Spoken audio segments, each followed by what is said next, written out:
Here's a garden update. Today's Thursday, July 20 somethings. These are the what is it called, butternut squash that I got off my vine from the 20-cent seeds. I know they're not impressive, but I really haven't grown a lot of food items ever, so that's nice. This little bulb that my aunt got my mother, after dropping all of its leaves, it's coming back again, so that's cool. I've used a lot of the wood that I cut on my table saw as semi-permanent mulch for the trees in the yard. Here's the butternut squash vine. It's been 109 here recently, so a lot of stuff's dying. This drip line no longer works, it's broken. But after I got those fruits off, I gave up on this. I didn't want to fight a losing battle with the sun. I'll do it differently next time in totes. Oh wow, this is the first I've seen this.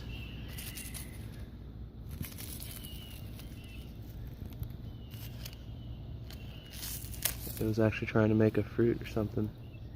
Look at that. Sorry. Focus. Yeah. That could have been a cucumber, because this is a cucumber vine. Seemed like all it ever did was flower. Maybe it needed a boost of nitrogen or something. But see, here's some more wood on that. The bean things, I think they're dead. And the onions died a long time ago. Like I was saying, we haven't had any rain, and the intensity of the sun is crazy. Okay, so here's two of the finished totes. I still want to plant out this whole area here. Ooh, mosquitoes are coming out. This is a crepe myrtle. I got 6 out of that $115 bucket. It's dealing with a little bit of transplant shock, and also I think it might be suffering from this being a little too wet. So I drilled a hole here for drainage, but I think I'm going to do one down here too on all of them. So there's 2 like that. These just have compost in them, those 2, and then these are the wood. So that's what I did, is I threw compost in there, and then I made a mixture of soil on top. It was like sawdust, the stuff that I filtered out of the mulch, the free mulch, and screened clay soil for water retention. Okay, so I just did this. This is like the other ones with the wood, except I put some mulch on top. I think they complement each other really well. They look aesthetically pleasing, and see, you can see the wood poking in there.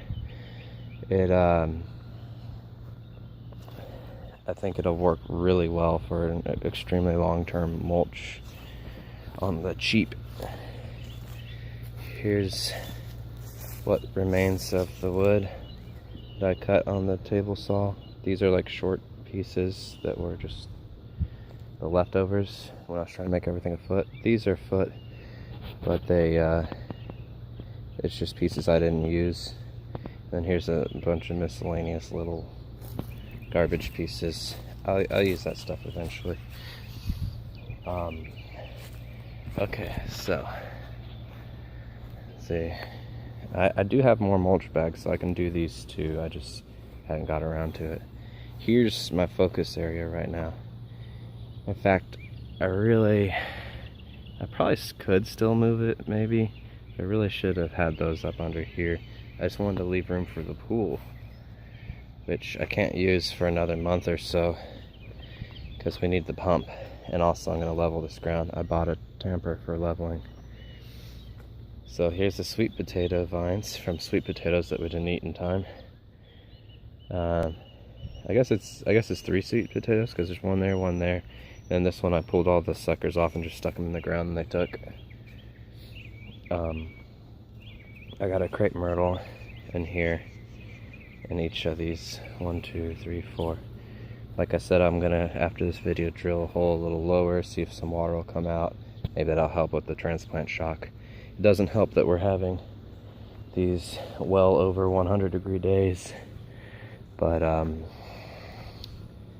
that's okay.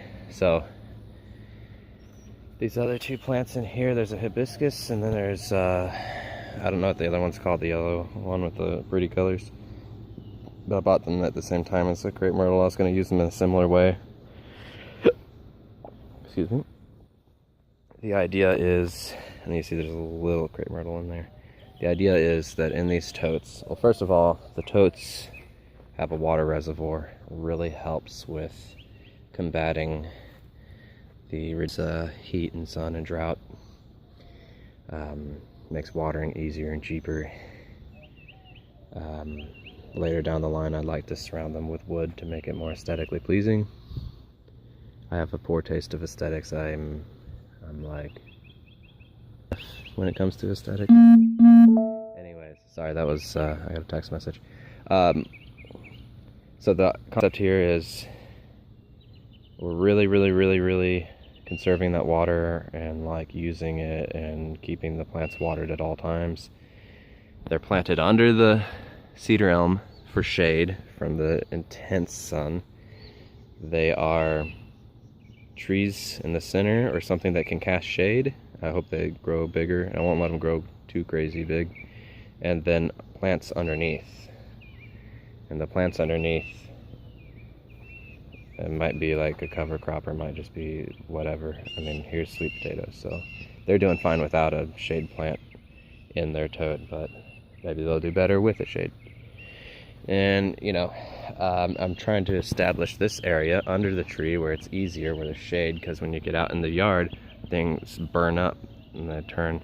In the far part of the yard, it's just like gray because even the weeds have died. So I establish a working garden here, expand outwards. Hopefully I'll have trees to cast shade for that and have just a central sort of watering area. It's a different approach than my original thing with covering the whole yard with trees, spread them out evenly, and then they'll grow and cast shade for the entire yard. I mean, that's still a good thing, but it's really only working with the mimosas. And I guess we have a few survivors. Now the figs. I did have a fig ripening on this one, but I guess it fell off without me noticing because it was changing color, and it still wasn't as big as it's supposed to be. So I'm not really too concerned with the fruit on these trees this year.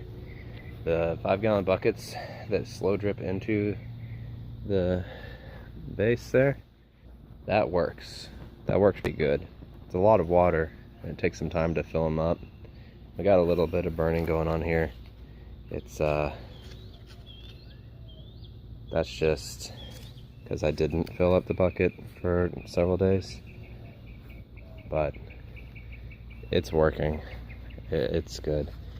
I'm glad I came up with that, and I guess it's just a cheap alternative to having like a drip irrigation system, which is kind of hard to set up when your spout's so far away. Like I wanted to run a water line to the center of the garden, but it's just a big ordeal, kind of expensive, time consuming, labor intensive. Okay, the Lorope grass is doing good. I'm gonna get rid of these the cacti here.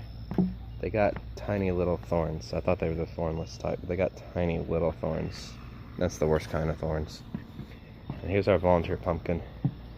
He nearly died on that 109-degree day. And he's not doing great or anything, but it does have some flowers in there that's been growing.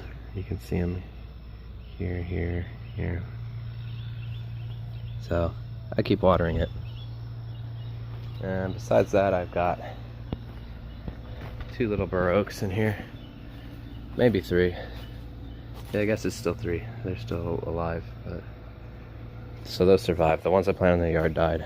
They didn't have enough shade or water, but mostly shade. Alright, that's it. Thank you. Have a great day. Thanks for watching. Bye.